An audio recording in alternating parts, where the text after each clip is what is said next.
Alors, comment trouver sa juste place dans la vie? J'ai mis juste parce que cette notion-là est très très importante. Parce que souvent, on a tendance à chercher sa place. Mais le fait de trouver sa juste place, ça, elle est définie depuis ta naissance et même avant. Il y a une place qui est vraiment faite pour toi et où ça sonne juste. Et c'est vrai que moi, je me suis longtemps cherchée. Je continue, hein, d'ailleurs. Je pense pas qu'on puisse... Je vais pas dire que je me cherche aujourd'hui, puisque aujourd'hui, vraiment, j'ai l'impression d'avoir trouvé, en tout cas, une sérénité là où je suis et là où je suis portée. Donc, pour trouver sa juste place, déjà, ça passe par vraiment être à l'écoute de soi. Parce que c'est vraiment quelque chose que moi j'avais tendance à ne pas faire. C'est-à-dire, je ne me suis pas écoutée les 3/4 du temps dans ma vie, en tout cas jusqu'à un certain temps, puisque je pensais que je n'avais pas la capacité de comprendre ou de savoir ce qui était bon pour moi. Parce que ce que mes parents me disaient, comme je suis la cadette, je suis la petite dernière, eh bien, ils me disaient non, mais toi, t'as pas à t'occuper de ça, ou toi, t'as pas à réfléchir de ça, parce que voilà, t'es trop petite pour comprendre. Et c'est un truc qui a duré très longtemps. Jusqu'à l'âge adulte, en fait, c'est non, Anissa, on va vraiment l'accompagner parce que c'est pas dans ma perception, je précise. Ça veut pas dire que ma famille faisait ça. C'était dans ma perception à moi, c'est ce que j'ai retenu. Donc ça veut dire que les autres savent mieux quelle est ma place, ma juste place que moi-même. Donc ça s'est manifesté bien évidemment dans mes études. Ou quand j'ai eu, mon père m'a dit bon, il faut avoir son bac, donc j'ai eu mon bac. Après il m'a dit il faut que tu aies ton BTS. Ok, j'ai eu mon BTS. Après il m'a dit il faut avoir le permis, donc j'ai eu le permis. Après il faut trouver un appart, après il faut se marier, je me suis mariée. Après il faut acheter une maison, j'ai acheté une maison. Et en fait je faisais les choses comme ça parce que bien évidemment que mes parents ont un certain vécu et une certaine sagesse, et mon père il avait vraiment cette faculté de m'accompagner et de me guider sur mon chemin.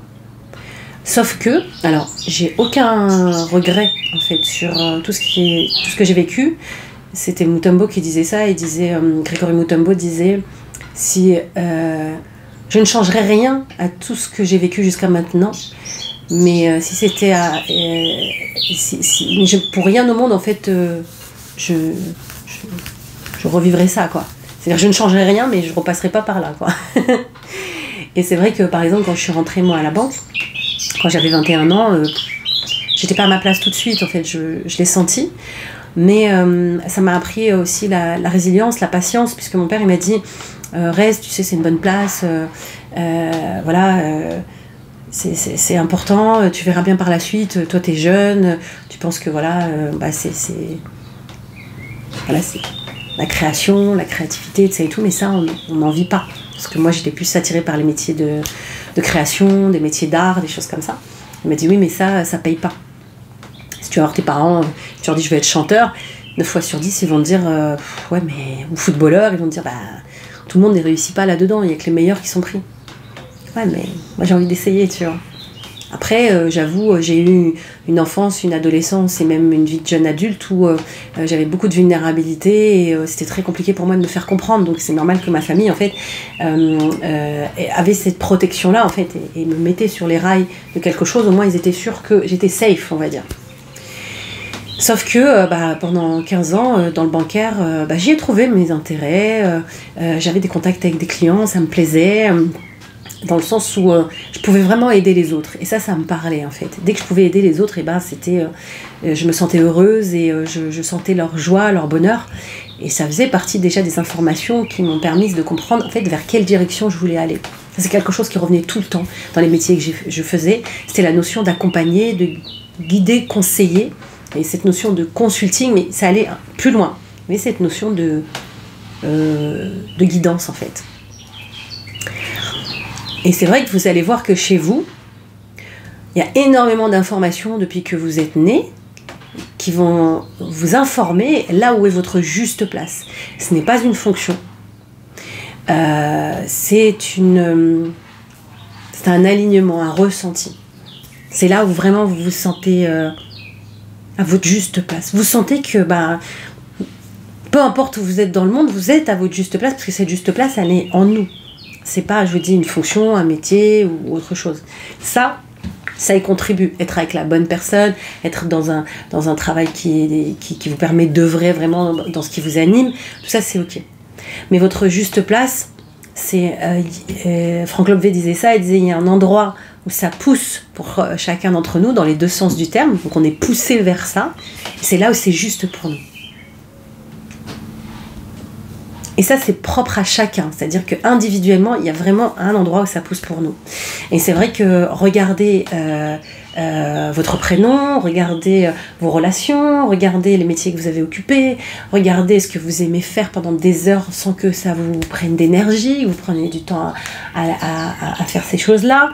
Et plus vous allez affiner, et surtout être à l'écoute de soi, et plus il y a un espace, une dimension, une direction qui va se manifester. Et vous allez le sentir parce que vous serez pleinement, vraiment à votre place. C'est juste. Et ça, quand vous êtes dans cette énergie-là, dans cet espace-là, qui est un espace intérieur, alors il y a plein de choses qui s'ouvrent. Comme si c'est une évidence. Pourquoi j'y ai pas pensé avant? Mais si, ça a été là. Moi, je sais qu'en termes d'accompagnement ou même ce que je fais aujourd'hui, ça a toujours été là. Ça a toujours été clair depuis que je suis toute petite. Sauf qu'à l'époque, j'avais pas toutes les informations. C'est comme si tu allais faire un gâteau et qu'on te donne les ingrédients au fur et à mesure. Donc moi, quand j'étais plus jeune, j'avais, on m'a dit, voilà, ça va être la farine. Ok. Mais la farine pour faire quoi? Tu peux faire mille et une choses avec une farine. Peut-être que je peux même faire de la peinture avec une farine. Je peux faire une œuvre d'art avec la farine. Je peux faire des gâteaux avec la farine. Je peux faire du pain. Je peux faire des pizzas. Je peux faire ça. Et c'est pas la notion de faire. Là, c'est la notion d'être, bien sûr. Mais c'est juste pour illustrer l'exemple. Et au fur et à mesure du cheminement, il va y avoir tous les ingrédients qui vont se mettre en place et qui vont en fait après nous montrer que c'est d'accord, ok. Là c'est du chocolat. Donc ok, farine, chocolat. Il y a des œufs, ok, d'accord. Il y a du beurre, ok, d'accord, etc., etc. Il n'y a pas de beurre, c'est plutôt vegan. C'est sans gluten. Donc en fait, être à l'écoute de soi va permettre vraiment de se positionner à un moment donné où les autres vont venir vous dire non, là en fait c'est pas là où je te vois, là où tu me vois en fait quelque part, c'est ton point de vue. On peut tendre l'oreille pour se dire ok, là l'information qu'on est en train de me dire elle est pertinente, mais c'est pas forcément là où j'ai envie d'aller. Moi je l'ai vécu par exemple avec mon mari Géraud, où tout à l'extérieur disait non. Tu vois, ma famille, mes amis, même la situation de Géraud à son époque, même ma situation à moi, en fait c'était vraiment et tout à l'intérieur disait oui. Donc il y a vraiment une connexion très forte à avoir avec l'écoute de soi. Et c'est ça qui va nous donner finalement là où tu as juste place. Parce que quand je vais m'écouter, en fait, ça ne sera pas rationnel. C'était pas rationnel, mon histoire avec Jérôme. Il y avait quelque chose où j'étais déterminée, parce que c'était pas de l'amour, en tout cas pas dans la sphère amoureuse, c'était dans... J'ai quelque chose de très important qui est vital pour moi, de vivre avec cette personne-là. Elle a des informations à me communiquer et c'est quelque chose que je ne peux pas exprimer avec des mots. Je sais juste que s'il faut faire le tour du monde pour aller rejoindre cette personne-là, il faut que je le fasse. Et c'est ce qui s'est passé. Et à juste titre, parce que c'est vraiment la première personne qui a commencé à me comprendre, à mettre des mots sur mes mots, et qui m'a ouvert tu vois, la capacité de me voir vraiment pour la première fois. Donc vous allez avoir des gens comme ça sur votre chemin. Écoutez-vous, demandez, bousculez, osez vous tromper.